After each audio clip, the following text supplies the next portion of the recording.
අපි අහන ධර්මයක් තුළ විශේෂයෙන්ම බුදුරජාණන් වහන්සේ පැවිදි වූ අපට පවා ධර්මයේ දේශනා කරනකොට නිවැරදි ආකාරයට පිරිසිදු ආකාරයට ධර්මයේ දේශනා කරන ආකාරය ගැන අපිට දේශනා කළා තියෙනවා අපි පැවිදි ශ්‍රාවකයන් හැටියට.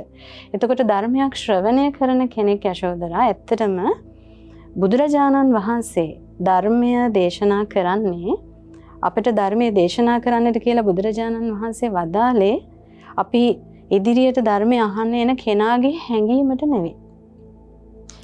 කෙනෙක් හැඟීම්බර කිරීම ධර්ම දේශනාවක තියෙන ඉලක්කයක් නෙවෙයි යශෝදරා. ඒ කියන්නේ සමහර මේ පින්වතුනුත් දැකලා ඇති අහලා ඇති සමහර ධර්ම දේශනා තියෙනවා ආරම්භයේ සිට. ඒ කියන්නේ ධර්ම දේශනේ හෝ වේවා ධර්ම සාකච්ඡාවේ හෝ වේවා ආරම්භයේ සිට අවසානයම දක්වාම ඒ අසන්නාව ඒ ධර්මදේශනයට ආකර්ෂණය කරන්නේ ග්‍රහණය කරගන්නේ ඒ අසන කෙනාගේ තියෙන සතුට නැත්නම් ප්‍රීතිය කියන කාරණය අරමුණු කරගෙන එක හැඟීමක්.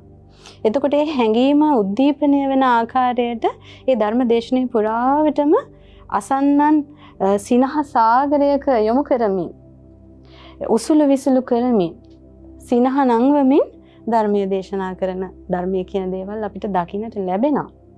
නමුත් ඒක අපිට හරි කියලා කියන්න බෑ. හැබැයි අසන කෙනාගේ තුල තියෙන මේ හැඟීමට කතා කරන නිසා ඒ වැඩසටහන අවසානයේ දක්වාම පිරිස බොහොම සතුටින් ආකර්ෂණයෙන් යුක්ත ධර්මයේ ශ්‍රවණය කරනවා.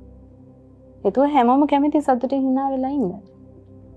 ඒ වගේම තවත් අන්තයක් තියෙනවා සමහර දහම් දේශනාවල තියෙනවා ආරම්භයේ සිට අවසානය දක්වාම අසන්නාගේ ග්‍රහණය කරගන්න හැඟීම දුක සංවේදීතාවය. ඒතට ඒ දුක කියන කාරණය ඉලක්ක කරගෙන ධර්මයේ දේශනා කරොත් ආරම්භයේ සිට අවසානය දක්වාම හැඬු කඳුළු වගුරුවමින් තමයි මේ ධර්මය අහන්නේ. ඒතර ඔය දෙකම බුදුරජාණන් වහන්සේ අනුමත කළපු දෙයක් නෙමෙයි යශෝදරා. ඒ නිසා හැම වෙලේම දේශකයානෝ ධර්මය අහන කෙනාගේ ඉලක්ක කළ යුත්තේ සතුට නැත්නම් ප්‍රීතිය සිනහව හෝ දුක කියන කාරණේ නෙමෙයි. එහෙමයි. ඔව්. බුදුරජාණන් වහන්සේ ධර්මයේ දේශනා කරන්නේ සහ අපිට ධර්මයේ දේශනා කරන්න කිව්වේ යශෝදරා ප්‍රඥාවට. අපේ නුවණ අවදි කරන්න ඕන. අපේ නුවණටයි කතා කරන්නට ඕන.